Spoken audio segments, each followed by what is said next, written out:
안녕하십니까. 신의균의 군사TV 디펜스 브리핑입니다. 오늘도 역시 아주 중요한 이 군사안보, 국방, 무기 관련 소식 간추려서 브리핑 해드리겠는데요. 자, 이 이란이 지금 굉장히 위험한 이 고농축 우라늄 농축을 시작하니까 미국이 이란의 적대국에게 강력한 무기를 판매합니다. 뭐 국제관계 이렇습니다. 그리고 러시아가 냉전에나 볼 수 있는 그런 엄청난 무기를 지금 우크라이나에 투입하고 있는데 이렇게 돼서는 안 되죠. 한번 보겠습니다. 첫 번째입니다. 미 정권 교체 이후 사실상 취소될 것으로 알려졌던 UAE에 대한 F-35 전투기 판매가 극적으로 부활했습니다. 미국이 UAE에 대한 첨단 무기 판매 협상을 진행 중이라는 소식입니다. 당초 UAE에 대한 F-35A 스텔스 전투기 판매를 불허하며 강경 입장을 보였던 바이든 행정부가 갑자기 입장을 선회해 UAE에 대한 F-35 판매를 승인했다고 로이터가 현지 시각 4월 13일 보도했습니다. 로이터는 미 의회 관계자를 인용해서 국무부가 의회에 F-35A 전투기 50대, MQ-9 무인 공격기 18대 등 첨단 무기 판매 승인을 위한 절차를 진행 중이며 현재 세부 사항이 검토되고 있다고 보도했습니다.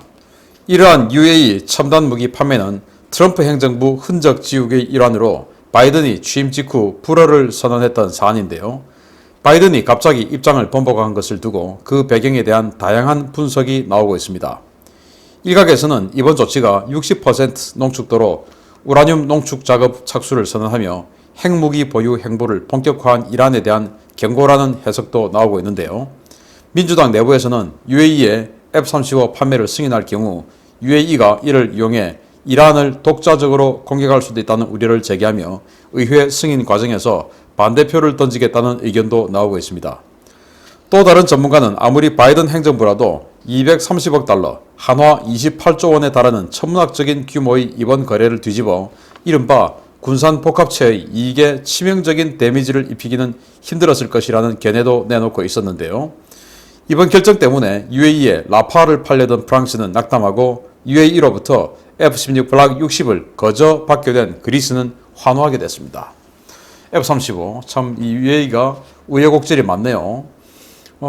바이든이 취임하기 직전 그러니까 12시에 취임하는데 11시에 펜타곤에서 UAE에게 이 F-35 50대를 판매하는데 사인이 나왔죠. 그래서 이제 그러고 나서 트럼프는 퇴임을 했습니다. 트럼프 퇴임 가장 마지막에 했던 사인이 아닌가라는 생각이 들 정도인데요. 그리고는 바이든이 취임했습니다. 그리고 바이든은 취임하고 그 다음날 바로 행정명령을 통해서 UAE에 F-35 판매를 불허하겠다라는 행정명령을 서명을 하고 공포를 해버렸어요. 그리고 나서 지금 2달이 지났는데 그동안 이란에 대해서 이란 관련해서 많은 변화가 있었습니다. 이란이 IAEA 이 사찰단을 철수시켜버리고 IAEA로 이렇게 가던 정보가 송신되던 CCTV 모든 핵시설에는 CCTV가 다 돼 있고 그게 이제 IAEA로 계속 전송이 되죠. 그 라인을 끊어버렸어요. 그렇지만 녹음은 계속 해주겠다. 녹화는 하는데 그거 나중에 한꺼번에 줄게. 그러나 4월까지 합의가 안 되면 우리는 다시 우라늄 농축을 할 거고 이 녹음해놓은 녹화해놓은 이 영상은 폐기할 거야. 그러니까 빨리 우리 제재를 해제하는 결정 내려줘. 이렇게 이제 협박을 했죠. 그런데 제재 해제를 안 했습니다. 그랬더니 이제 이란이 이제 드디어 60%까지 농축하겠다.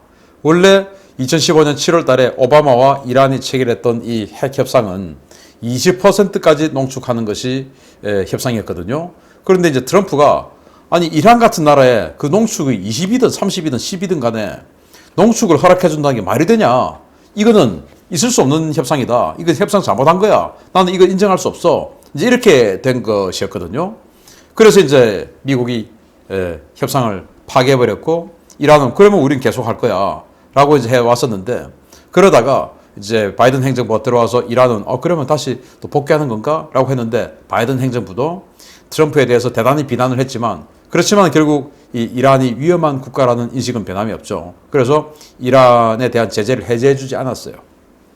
그랬더니 이란은 이제 60%까지 농축하겠다. 90% 이상, 95%가 되면은 이 핵무기를 만들 수가 수월하게 만들 수가 있는 그런 고농축 우라늄이 되죠.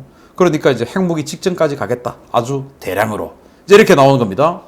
그랬더니 이제 미국 입장에서는 그러면은 이 이란을 압박하기 위해서는 이란에 대한 이 적국을 강화시켜줘야 되죠. 그래서 이란하고 가장 가까이 붙어있는 이 이란의 적국이 바로 UAE입니다. 바로 페르시아만, 호르무즈의 바로 건너편 마주보고 있는 나라가 UAE죠. 그래서 UAE가 우리 한국의 한화 디펜스에서 만든 천무, 다른 장 로켓도 요새 뭐 공개해가지고 뭐 쏘고 하는 이런 무력 시위하고 하는데, 이 UAE다가 이제는 결국 이 이스라엘의 설득 이런 것들이 여러 가지가 가미가 되어서 F-35 50대를 판매를 승인해버린 거죠.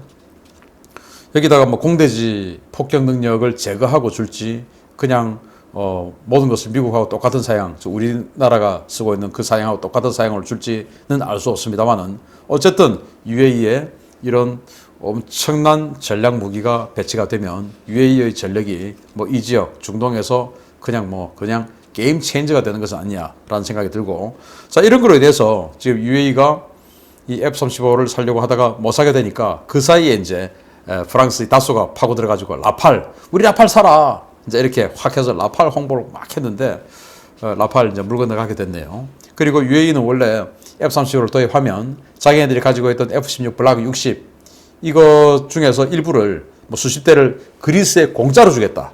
그렇게 이야기했었어요. 그리스가 좋다가 말아버렸는데 다시 좋게 되었습니다. 그리스가 지금 터키하고 또 으른거리고 있으니까 그리스의 공군력이 덕분에 또 확 올라가는 그런 이 나비 효과가 나오게 됐는데, 아무튼 이런 걸 가지고 이란이 국제 질서를 무너뜨리는 일을 하지 못하게 UAE가 잘 활용하기를 기대합니다. 두 번째입니다. 우크라이나 침공을 작심한 듯한 러시아가 그야말로 미친 행보를 보이고 있습니다. 국경지대 전술 탄도미사일을 배치하더니 이번에는 핵무기 투발용 포병 부대를 국경지역에 배치했다는 소식입니다. 러시아가 크림반도 일대에 핵무기를 투발하기 위한 2S4 튤판 자주 박격포를 배치하기 시작했다고 디펜스 블로그가 현지 시각 4월 13일 보도했습니다. 매체는 2S4 240mm 박격포가 크림반도 동쪽의 크라스노다르 지역의 프로포킨역에서 화물열차를 이용해 크림반도 방면으로 투입되는 모습이 포착됐다며 관련 사진을 공개했습니다. 박격포지만 탄두 중량이 무려 100kg에 달하는 이 박격포는 원래 전량 퇴역했다가 지난 2017년 20여 문이 현역으로 복귀한 것으로 알려졌는데요. 러시아가 크림반도 일대에 2S4 박격포를 배치한 배경에 다양한 관측과 우려가 쏟아지고 있습니다. 이 박격포는 최대 사거리 20km급으로 전술 핵포탄을 발사하거나 화학탄, 고폭 소위탄, 클러스터탄 등을 투발하는 데 사용하는데요. 핵무기를 사용하지 않더라도 일격에 다량의 인명을 살상할 수 있는 이런 비인도적인 포탄을 주로 사용하기 때문에 이 박격포의 전진 배치만으로도 우려가 커지고 있습니다. 현재 러시아는 돈바스 지역에 공작부대, 즉 저격수 부대를 밀어넣고 우크라이나가 무력 대응에 나서도록 유도하며 전면 침공의 기회만 엿보고 있는데요. 미국과 나토의 경고에도 불구하고 푸틴의 위험한 도박 그칠 줄을 모르고 있습니다. 야, 이 무기 한번 보십시오. 탱크 정도의 덩치의 차체, 거기다가 이런 어마어마한 포를 얹었는데 이게 바로 박격포입니다. 그리고 뒤에 둥글한 이게 바로 박격포 포판이에요. 포판. 정말 엄청나게 크죠. 240mm. 그러니까 우리 육군에서 쓰던 가장 작은 박격포가 60mm 박격포, 보병들이 들고 다니죠. 그리고 81mm 박격포. 그리고 이제 4.2인치 박격포. 뭐 4.2인치 해봐야 뭐 107mm. 이러는데 우리 육군이 이제 최신으로 이제 120mm 자주 박격포. 그것만 해도 이야, 엄청 세다라고 했는데 240mm. 이 포탄의 지름이 24cm짜리. 이런 박격포를 과거 소련 시대, 냉전 시대에 420문을 만들어서 핵 포격을 하는 그 용도로 사용을 했었습니다. 그런데 이제 냉전이 끝나고 전량 폐기해서 이 스크랩 처리를 해놓고 있다가 이 중에서 일부를 2017년도에 20문을 다시 재생해서 현역으로 복귀시켰어요.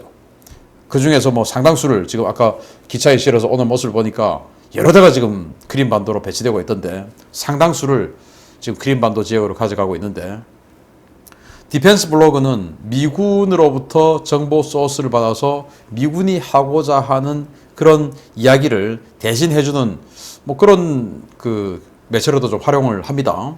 그래서 디펜스 블로그가 메인에다가 이 사진을 걸고 제목을 아토믹 모터라고 달았습니다.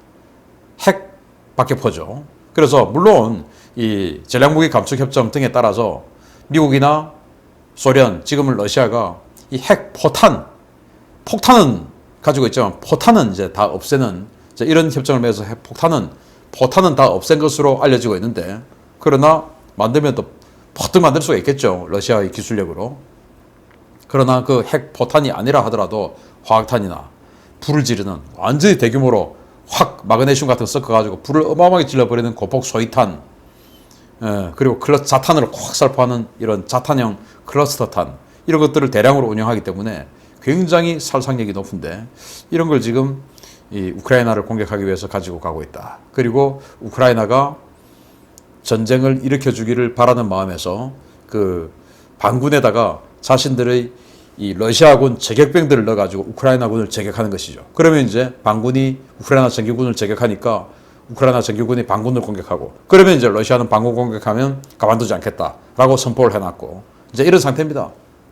그래서 미국과 나토가 하지 마라 라고 하고, 이제 미국은 여기다가 지금 함대도 밀어넣고 하고 있는데, 러시아가 아무래도 이런 불장난을 2013년도에 14년도에 해가지고 지금까지 7년 동안 경제 제재를 받고 굉장히 나라가 힘들어졌음에도 불구하고, 아마도 푸틴의 정권 연장이나 이 대통령 선거, 또 나발디 어떤 살해 기도 사건에 대한 여론 악화, 이런 것들을 극복하기 위해서 지금 외부와의 충돌을 야기하려는 것은 아니냐라는 생각이 드는데, 이 무기로 인해서 애꿎은 민간인이 살상되는 일은 없었으면 좋겠습니다. 이러지 말아야 됩니다. 마치겠습니다. 감사합니다.